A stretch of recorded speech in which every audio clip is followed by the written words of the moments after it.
everyone. My name is Nidhi Chauhan. I'm assistant professor at Suresh Gyan Vihar School of Pharmacy, which is in Suresh Gyan Vihar University, Jaipur.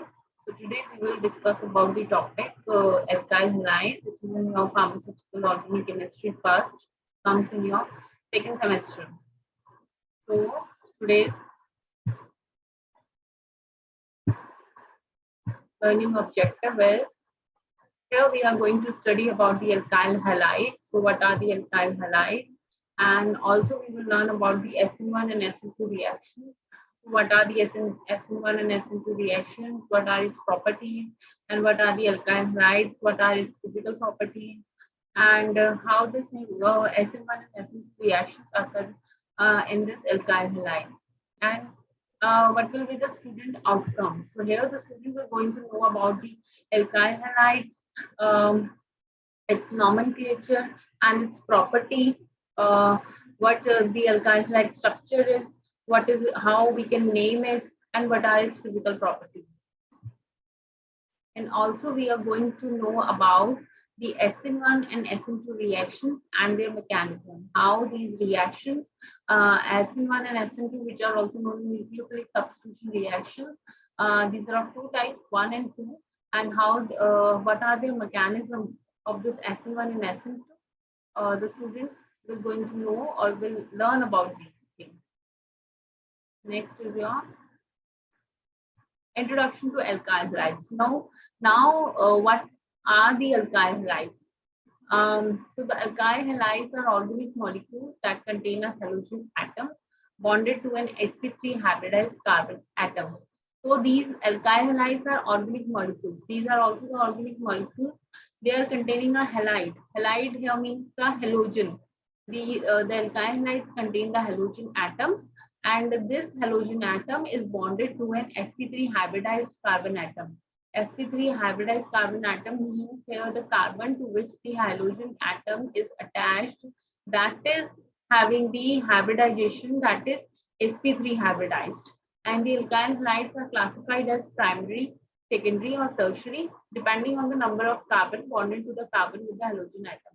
So alkyl halides here are classified according to their classified as primary, secondary and tertiary depending on the number of carbon, that the carbon which is bonded to the carbon with the halogen atoms. So alkyl halides are classified on that basis. On the basis of the number of carbon atoms, alkyl halide is having a carbon and a halogen. So that carbon to which the halogen atom is attached, that carbon is bonded to a number of carbon atoms. So on that thing, the alkyl halides are classified as primary, secondary, and tertiary alkyl halides. So the halogen atoms in halides is often denoted by the symbol H. So the halogens that are present in the alkyl halides, or wherever the halogen atom is present, they are denoted by the X symbol. So here you can see the structure of this alkyl halide here, and this contains this carbon is having the sp3 hybridized carbon, and this is attached to this halogen atom.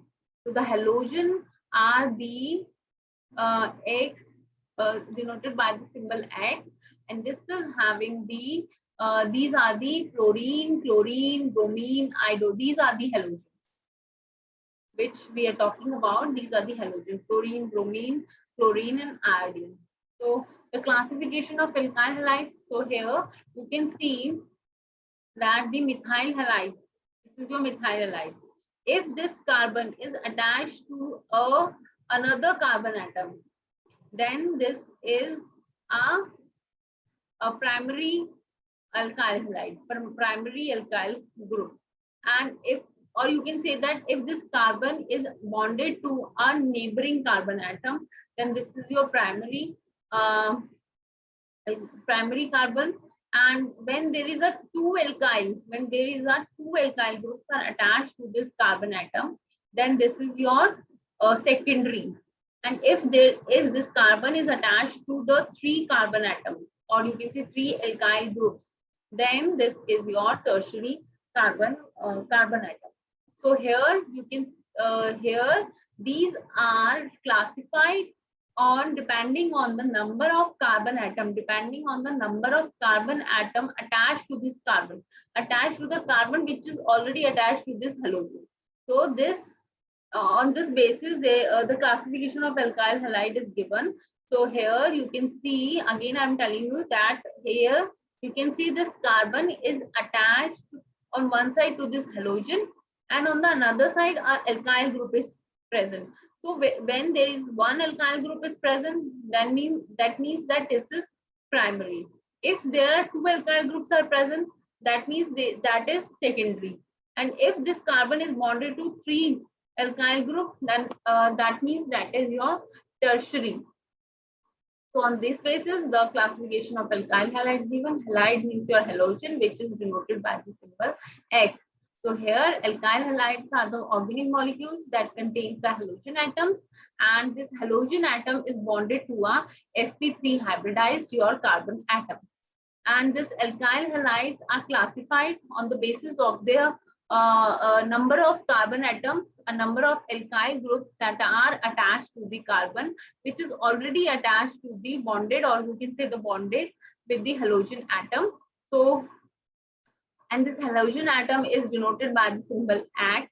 X means the halogen, and the C, see here in the picture that the C, this is your sp3 hybridized, because this is bonded to the four atoms, three hydrogen and one is your halogen. That is why this carbon is your sp3 hybridized, and the X is denoted here halogen, and X means here fluorine, chlorine, bromine, iodine. And if this carbon is attached to one halogen at one alkyl group, then this is primary. If two, then this is secondary, and if three, then this is tertiary alkyl halide. Next is your, there are other type of organic halides. There are other type of organic halides. These include vinyl halides, aryl halides, allylic halides, benzylic halides. So what are the vinyl halides? So the vinyl halides have a halogen atom bonded to a C double bond C bond. So this vinyl means C double bond C bond, C carbon, and that is bonded to a halogen atom. So that is your vinyl halide. Secondly, aryl halide. So this aryl halides have a halogen atom that is bonded to a benzene ring. So this aryl halide is your halogen atom that is bonded to a benzene ring. That is why it is known as aryl halide, because benzene case, benzene ring is also denoted as your aryl. Next is your allylic halide. Allylic halide means if the X bonded to the carbon atom adjacent to a carbon-carbon double bond. If this halogen atom is attached to a carbon atom that are adjacent to the carbon-carbon double bond, then it is known as your allylic halides. And next is your benzylic halides. So the benzylic halides are the have X bonded, means halogen bonded to the carbon atom adjacent to a benzene ring. It means the benzene ring is present, then CH2 given, then this hex is attached. That is why it is known as benzylic halide. So here I have told you that there are other type of organic halides also. These includes your vinyl halides, aryl halides, arylic halides, or your benzylic halides. So vinyl halides is your halides which are attached to carbon double bond carbon, and the aryl halides are when this halogen is attached to your benzene ring. And this is your allylic when the this carbon atom adjacent to a carbon-carbon double bond, then X bond is bonded to that carbon, that is known as your allylic halide. And the benzylic halide, if the carbon atom is adjacent to the benzene ring and that carbon is attached to the halogen atom, then that is known as your benzylic halide. Next, this is the example of your primary, secondary, tertiary alkyl halide. So in the first case, you can see this iodine is attached to this CH2. So this CH2 is your primary alkyl halide because the CH2, which is attached to one carbon. Next, we will not take it. That the carbon that are attached to the second carbon atom, we will not count that. We will only count the carbon that is attached to the CH2, because in CH2, the two bonded are with the hydrogen atom and one with the carbon, and next with the halogen. So this is your primary. This is your primary. Now, secondly, in your the cyclic structure, you can see here that this secondary bromide, this carbon to which the bromide is attached, it is bonded to the two carbon atom. That is why it is your secondary bromide. That is That is why it is known as secondary alkyl halide. After that, the third example is your tertiary chloride. In this case, you can see this carbon atom is attached to this CH2, this CH3, and this CH2. So the on the three position, this CH2, or you can say CH3 is attached, and then after that, this Cl is attached. So that is why this is your tertiary chloride. So here you can see in primary iodide, it is the iodide is attached to the primary carbon atom because the carbon that is attached to this iodide is bonded to the only one carbon atom. Next is your secondary bromide. In this case, this carbon atom which is bonded to this bromide is bonded to this two carbon atom. That is why it is known as secondary bromide. And in this case, tertiary bromide, you can see here, this carbon atom to which this chlorine is attached, this is bonded to the three carbon atom. So here, this is known as your tertiary chloride. Next, four type of organic halides are X having X near a pi bond. So you can see here sp2. So these carbon are the sp2 hybridized, and that carbons are the sp3 hybridized. So here you can see these sp2 hybridized carbon, either this vinyl halide C double bond C is attached to this halogen, and in this case this benzene ring is having this X halogen. So that is why it is known as aryl halide, and this is your vinyl halide. And the carbon to which these halogens are as, these are the sp2 hybridized. And these organic halides are unreactive in the reaction. Next is your allylic halide and the benzylic halide. In this case, the carbon that is adjacent to the carbon-carbon double bond are bonded to this halogen. Then this is your allylic halide. And in this case, benzylic halide, you can see a benzene ring is given, and the benzene ring is having this CH2, and this CH2 is attached to this halogen. That is why it is known as benzylic, not aryl. Okay. Then this carbon to which the halogens are attached, these are your sp3 hybridized carbon, and these involves these do participate in the reaction. Next is your nomenclature. Nomenclature means the naming to the alkyl halide according to the IUPAC system. So we are using here IUPAC system. So here one example is given. In the example, give the IUPAC name of the following aryl halide. So here one example is given. In this you can see CH3, CH2, CH, CH3, CH2, CH2, CH, then CH2CH, there is a chlorine, and after that there is a CH3. So here firstly we have to see the parent chain.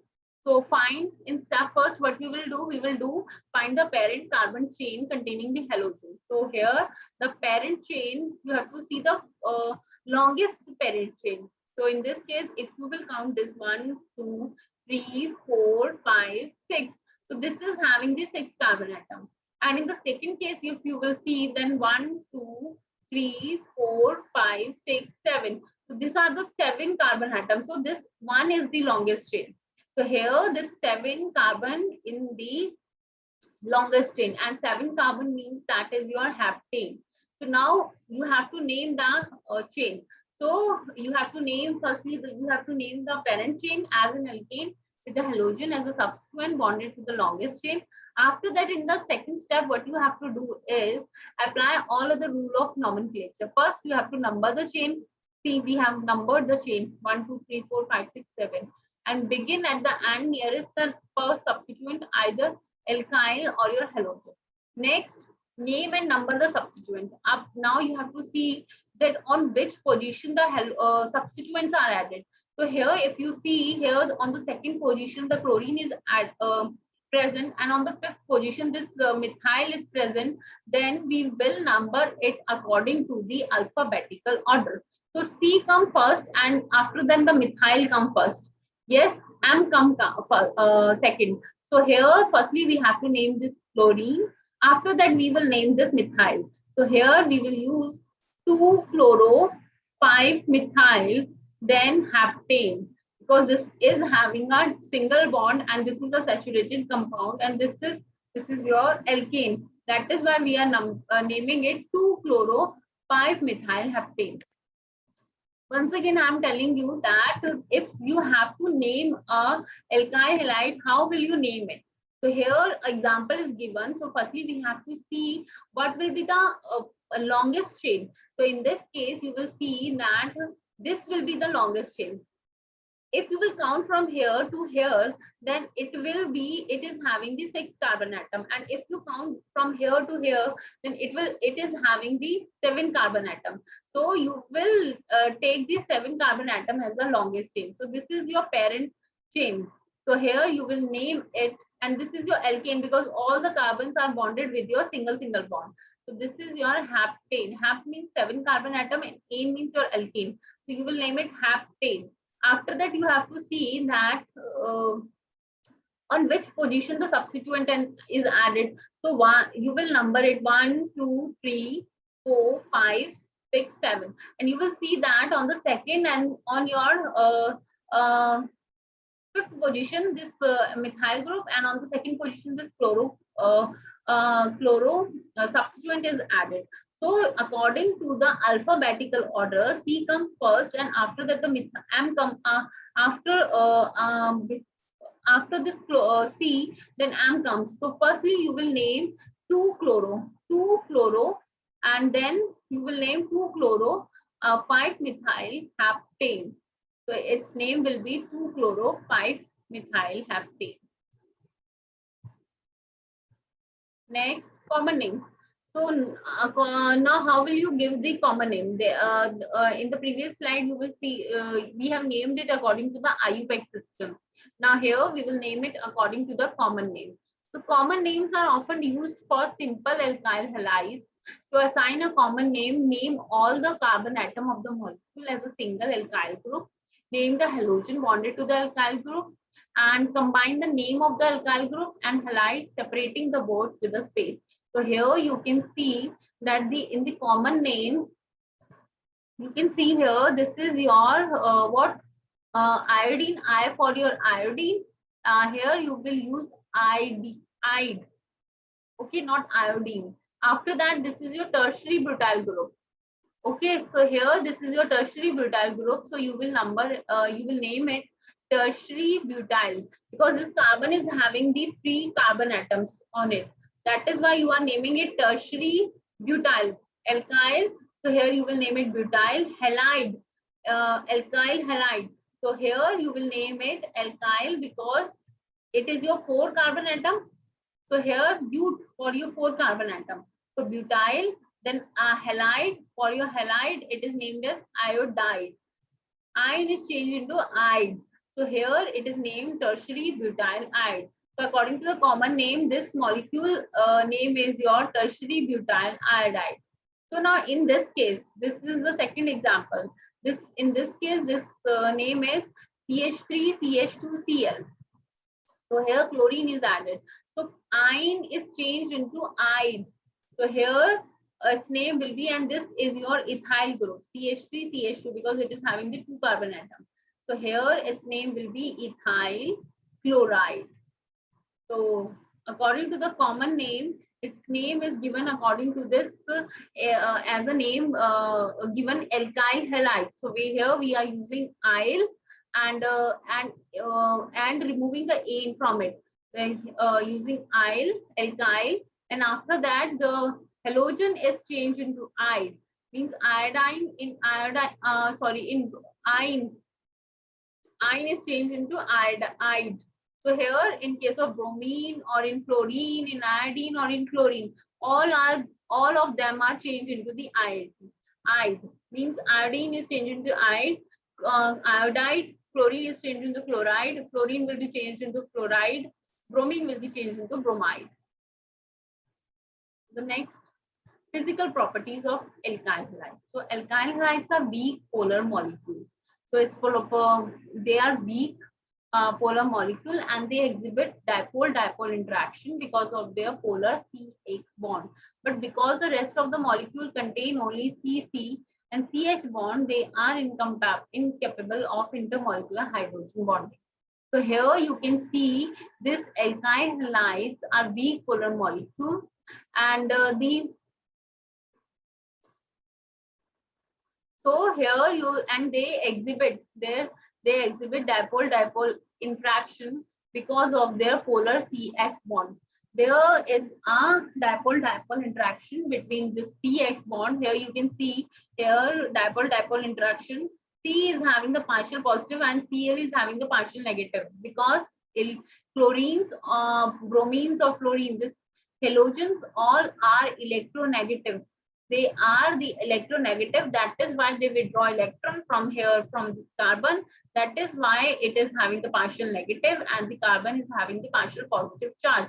That is equal to here negative positive, this is your carbon and this is your chlorine, and this chlorine is having the negative. In the second molecule there is a opposite end of these molecules, opposite end of the molecule or the of this molecules, their dipole interact because the negative and the positive sign will interact with each other, not will repulse, they will interact.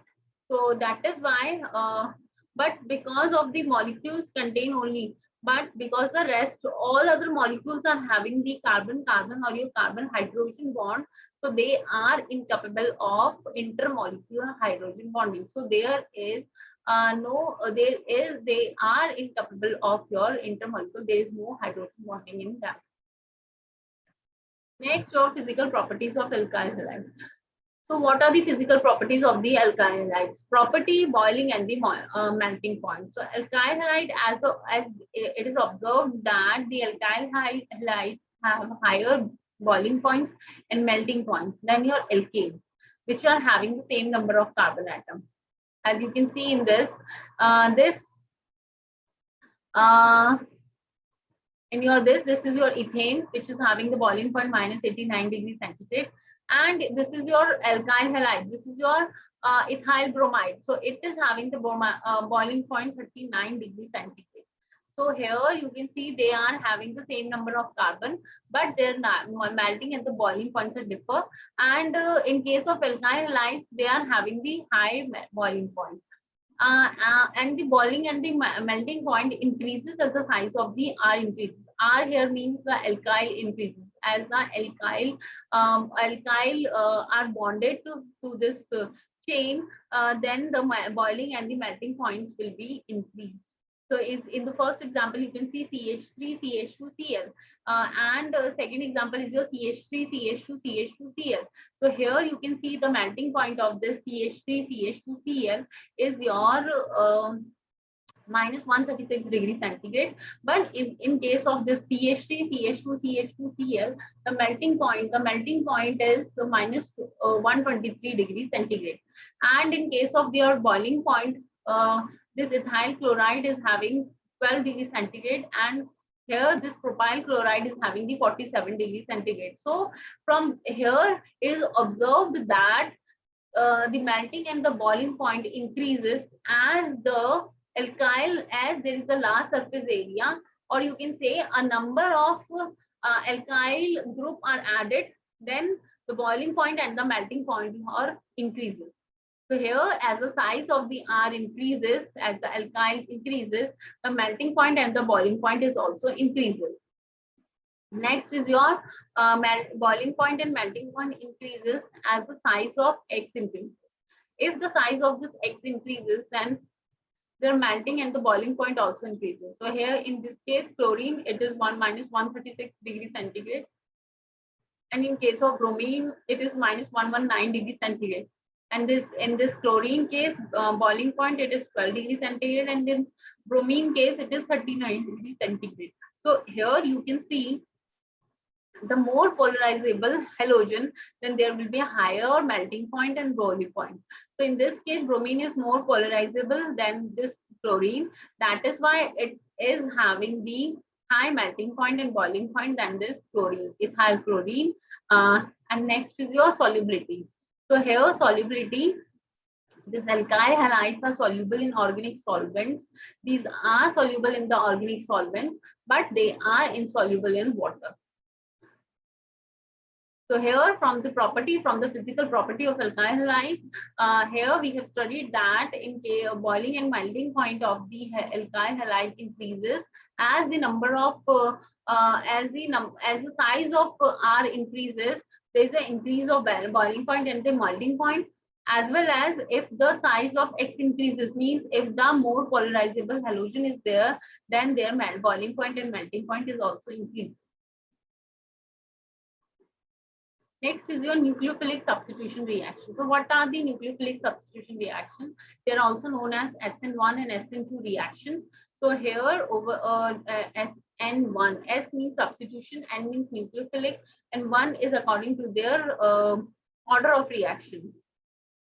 So here overall a nucleophilic substitution can be represented as follows. So here a nucleophile which is having a electron donating property, it in case of this molecule, carbon and leaving group is having the negative, and the your carbon is having the positive. When this leaving group is removed from this molecule, then this nucleophile attack to this carbon atom, and there will be a formation of this bond. So there are two fundamental events in a nucleophilic substitution reaction. You can see here there is a formation of a new sigma bond onto the nucleophile and breaking of the sigma bond to the leaving group. As you can see in this reaction, this nucleophile, there are two fundamental events are happening. First, there is a breaking of this. There is a breaking of this sigma bond. From here, there is a breaking of the sigma bond when this leaving group is removed from here, or you can say when this leaving group is left from here, there is a breaking of the sigma bond. After that, there is a formation of the nucleophilic bond between this carbon and nucleophilic. So here again a sigma bond is formed. So there are the two fundamental events that are happening at this nucleophilic substitution reaction. Firstly, there is a formation of a sigma bond between a carbon and nucleophile. Secondly, there is a breaking of the sigma bond between the carbon and the leaving group to the leaving group.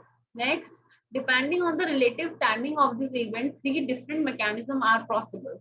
So depending on the timing of this event means according timing of this event, here the three mechanisms are possible. Here you can see here the bond breaking to form a carbocation, proceed the formation of a new bond, that is your SN1 reaction. Secondly, simultaneously bond formation and bond breaking occurs, then this is your SN2 reaction. So in the first reaction, you can see that if there is a if this leaving group is removed from here, if this leaving group is leaving from here, then there is a formation of the positive charge on this carbon atom. After that, there is a formation of this carbocation. After that, this nucleophile will attack to this. This is known as SN1 reaction. So in case of SN2, there is a simultaneously breaking as well as there is a formation of the bond. So here, when this leaving group break from here and this nucleophile attack to this carbon atom from the back, that is known as your SN2 reaction. Thirdly, SN1, or you can say substitution nucleophilic internal, SNI, you can say. It stands for a specific but not often encountered nucleophilic aliphatic substitution reaction mechanism. A typical representative organic reaction displaying its mechanism is the chlorination of alcohol with thionyl chloride or the decomposition of alkyl chloroformates. The main features is retention of stereochemical configuration.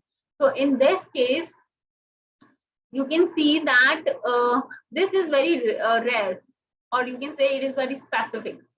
But it stands for a specific, but it encounters, but not often encounter nucleophilic aliphatic substitution reaction mechanism. It is typically represented in case of when there is a chlorination of alcohol with the thionyl chloride, or there is a decomposition of alkyl chloroformates. The main features is retention of stereochemical configuration.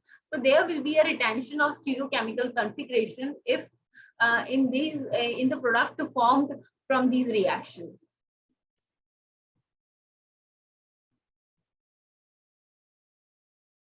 Next is the bonding in halogen alkane. So here, halogen alkanes, also known as haloalkanes or alkyl halides, are compounds containing a halogen to joined to one or more carbon atom in a chain. So here, these halogen atoms are also known as your haloalkanes, as we know that these are also known as alkyl halides, haloatoms, haloalkanes, halogen alkanes, and these compounds contain halogens that are bonded to your alkyl or your one or more carbon atom in a chain. The interesting thing about this compound is the carbon halogen bond.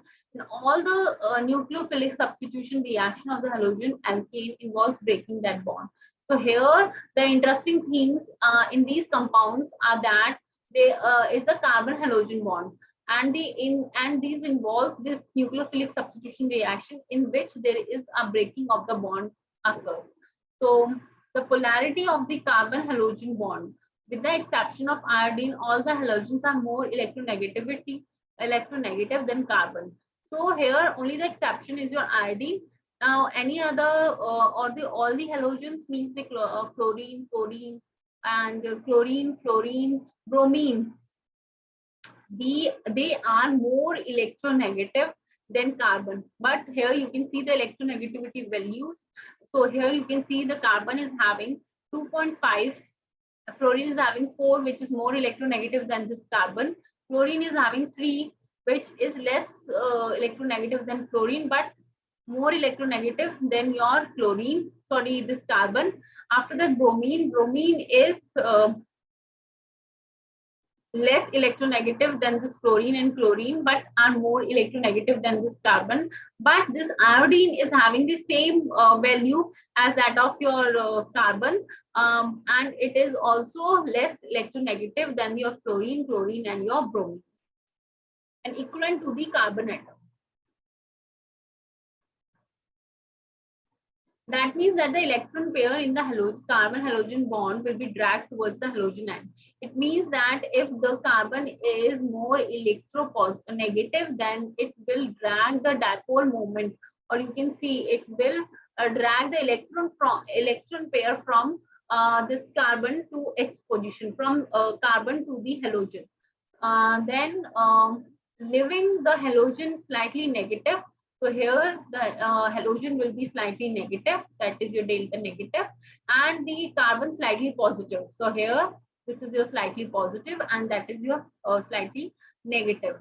Except in the carbon iodine case, although the carbon iodine bond does not have a permanent dipole, the bond is very easily polarized by anything approaching it. But in case of if anything that is approaching this bond, then it will be polarized. It will form, and then it will be polarized. This bond will be polarized when any negative ion, or you can say a nucleophile, will approach to this bond. And imagine a negative ion approaching the bond from the far side of the carbon atom. So here, if a negative ion is approaching from the carbon atom, means here you can see this is your carbon atom, and this negative ion is approaching to this position.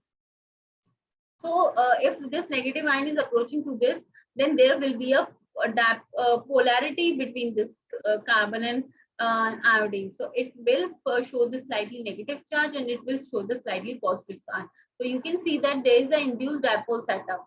The electron repels towards the iodine end of the bond. So here the electron will repel towards this iodine, this halogen.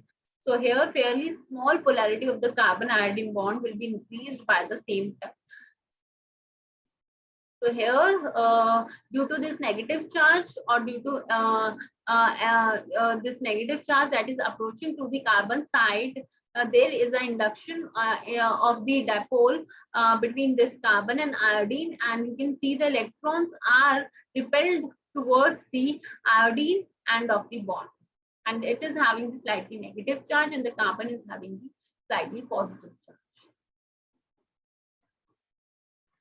Now again, now next, the strength of the carbon hydrogen bond. So what are the strengths of the carbon hydrogen bond? So this carbon hydrogen is having 413 kilojoule per mole. Fluorine is having carbon fluorine is having 467. Carbon chlorine is having 346, and after that chlorine carbon bromine is having 290. Carbon iodine is having 228. So in all of these nucleophilic substitution reaction, you can see the carbon halogen bond has to be broken at some point during the reaction. So here, the harder it is to break, the slower the reaction will be. If you can see from these strengths, you can see that the nucleophilic in the nucleophilic substitution reaction, this carbon halogen bond is to be broken. Carbon halogen bond is to be broken at some point. At some point, this bond has to be broken during the reaction. And if the bond is hard to break, if the bond is hard to break, then the reaction will be slow. And the carbon fluorine bond is very strong, and because it is having the value 467 kilojoule per mole, and it is stronger than the carbon hydrogen bond, and it's not easily to be broken. So it does not matter that the carbon fluorine bond has the greatest polarity. The strength of the bond is much more important in determining its reactivity. So it is the carbon fluorine bonds has the greatest polarity, the strength of the bond. So it doesn't matter if this carbon fluorine bond has the greatest polarity or it is not having any polarity, but the strength of the bond, this carbon fluorine bond, is very much important for the reactivity, for determining its reactivity. That the reaction will be slow or the reaction will be fast. If it is having these, if the strength of the bond is very high, then it is hard to break. And if the strength of the bond is low, less, or even less, then the reaction will be faster. Therefore, accept fluoroalkane to be very unreactive, and they are. Therefore, this fluoroalkanes, this carbon fluoros are very unreactive because they are hard to break, and this reaction will be very, very slow. So here they are unreactive. But in case of other halogen alkane, the bond gets weaker as you go from chlorine to bromine to iodine. As you go from this chlorine to bromine and to iodine, the bonds are easily broken and they are weak also. That means that chlorocarbon react most slowly, bromoalkane react faster, and iodoalkane react faster still. The rate of reaction is your RCl, RBr, and Ri. So here, this Ri is having the high, it reacts faster compared to this bromo, compared to this chlorine. Next is your first reaction, that is your SN1 reaction, nucleophilic aliphatic substitution. S means substitution, N means your nucleophilic, and 1 means your order. Here SN1 reaction is a substitution reaction in organic chemistry. SN stands for your nucleophilic substitution, and the 1 represents that the fact the rate determining step is your unimolecular. So here 1 represents that the rate determining step is your unimolecular. Here 1 molecular is determining the reaction rate. Thus, the rate equation is often shown as the first order dependence or on electrophile and 0 order dependence on nucleophile.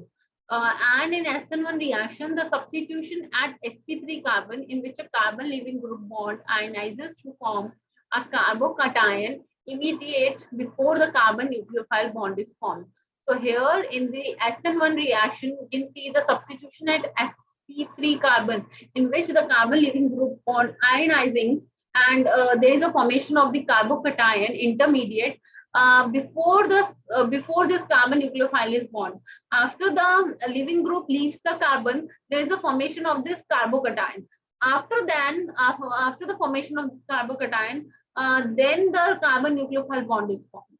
So making faster SN1 reaction. So use a better living group so that it can be, but then the reaction rate will be faster and create a more stable carbocation. So the more stable carbocation means the tertiary carbocation is more stable than your primary carbocation. By increasing number of carbon group on sp3 carbon or add resonance to structure. Remember that resonance from one pi bond outweigh stability from one alkyl group. Tertiary without resonance is lower than secondary with resonance.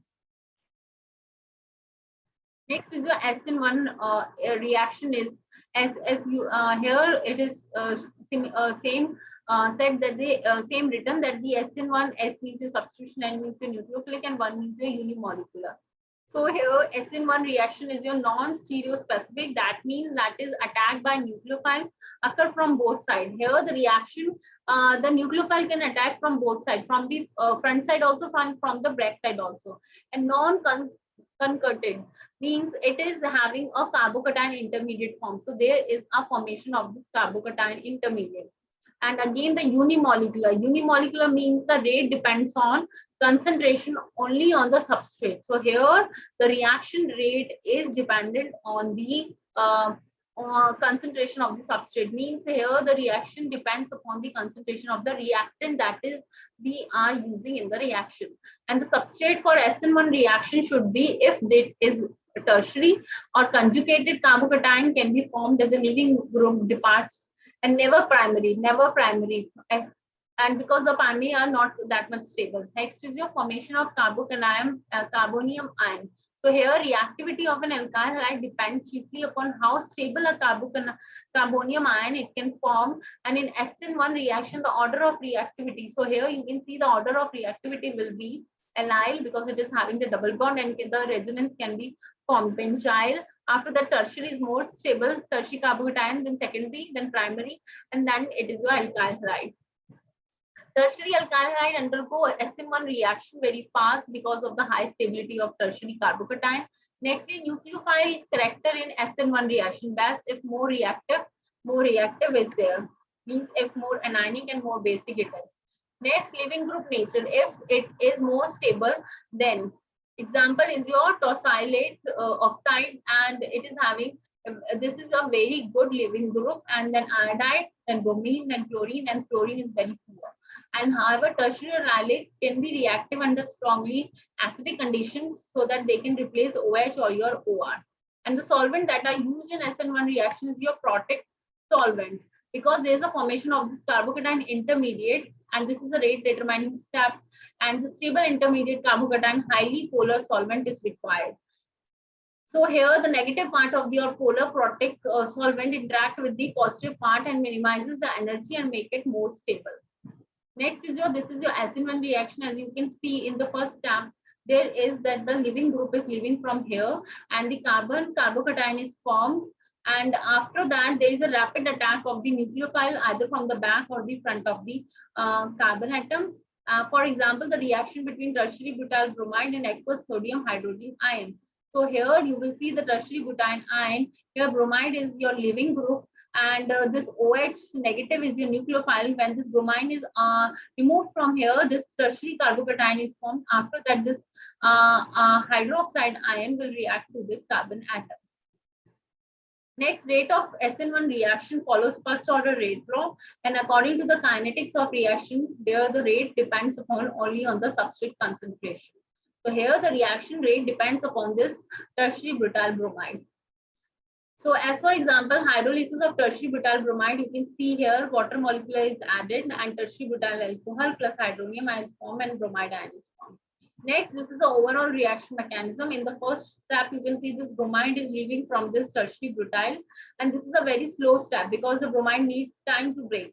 And there is a formation of this carbocation and bromide ion is formed. Second step, you can see this bromide carbocation is attacked by a water molecule which act as a nucleophile, and there is a formation of this alkyl alkyl oxygen ion. After that, in the third step here, you can see this H is removed, this proton. Again, this water molecules come, and the second molecule of water comes, and it will take this hydrogen from here, and there is a formation of this alcohol, and after that, there is also a formation of this hydronium ion. Next is the SN1 mechanism for reaction of alcohol with Br. Same here is happening. This OH is then attacked by this proton. After that, the water molecule is removed from here, and this bromide, which is acting as a nucleophile, will attack to this carbocation, and there is a formation of this tertiary butyl bromide. Next is your SN2 reaction. So here SN2 reaction stand for your substitution nucleophilic bimolecular reaction, means here reaction rate is dependent on the two molecules. So in this step, one bond is broken and one bond is formed simultaneously. That is only in one step. So in the steps, in the SN2 mechanism begins when an electron pair of the electrophile attack the back lobe of the living group. Here, from the back position, the nucleophile will attack to the carbon atom, because in the front side there is a living group is attached to it, and the carbon in the resulting complex is your trigonal pi a pyramidal in shape. So here is the there the shape is your trigonal pi a pyramidal, and with the loss of the living group, and if this living group is removed from here, then there is a pyramidal shape, and this configuration is inverted. And in the SN2 reaction, the nucleophile attacks from the opposite side from of the living group. If the living group is attached on the front side, then the nucleophile will attack from the opposite side, means on the back side of the carbon atom. And the bond between nucleophile and carbon forms at the exact same time, and the bond between carbon and living group breaks.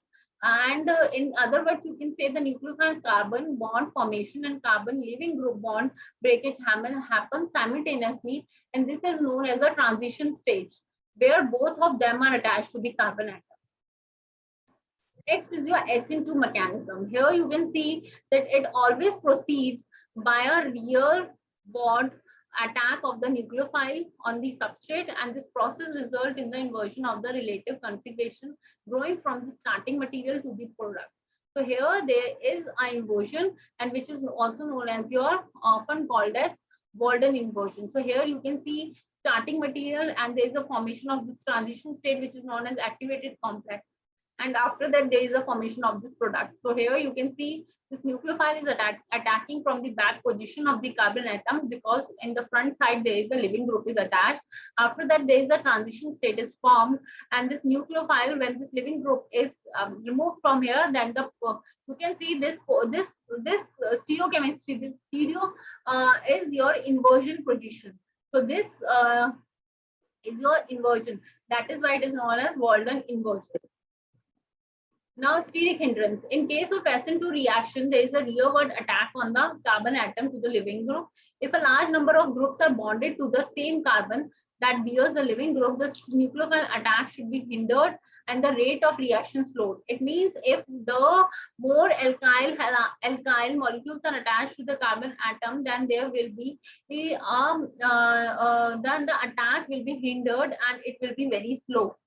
This phenomena is known as steric hindrance. So larger and bulkier group, the greater the steric hindrance and the slower the rate reaction. So here you can see here examples are given.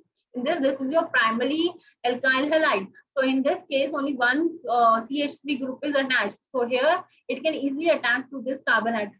So in this second alkyl halide, you can see two alkyl groups are present. So in this case also, it can attack easily to this carbon atom. But in the tertiary case, these all three alkyl groups are the heavier, bulkier and the large. That is why there is a possibility of this OH group nucleophile attack to this carbon atom is negligible, or the reaction rate is very slow. So here the effect of this steric hindrance upon rate of SN2 reaction is that if a small group is present, then there is the rate of substitution is 30. And if large group is attached, then the 1. And if the more bulky groups are attached, then 0.03. And if very bulky groups are attached, then will be 0. So in case of SN2 reaction, it will be 1 degree, primary degree is more. After that, moderate, then secondary. And poor to low is your tertiary alkyl halide. Next, rate of reaction of your SN2. In this case, in case of SN2 reaction, the rate dependent upon the concentration of the substrate as well as the nucleophile. So both In case of SN2 reaction, the reaction rate is dependent upon both of them. So in SN2 mechanism, you can see a substitution at an sp3 carbon, which nucleophile carbon bond formed and the leaving group carbon bond breakage occur at the same time. Factor of active rate of SN2. First is your structure of substrate. So here, what will be the structure of your substrate? What it should be. So SN2 reaction, in case of this, the nucleophile attack from the back of the substrate. So here the carbocation stability.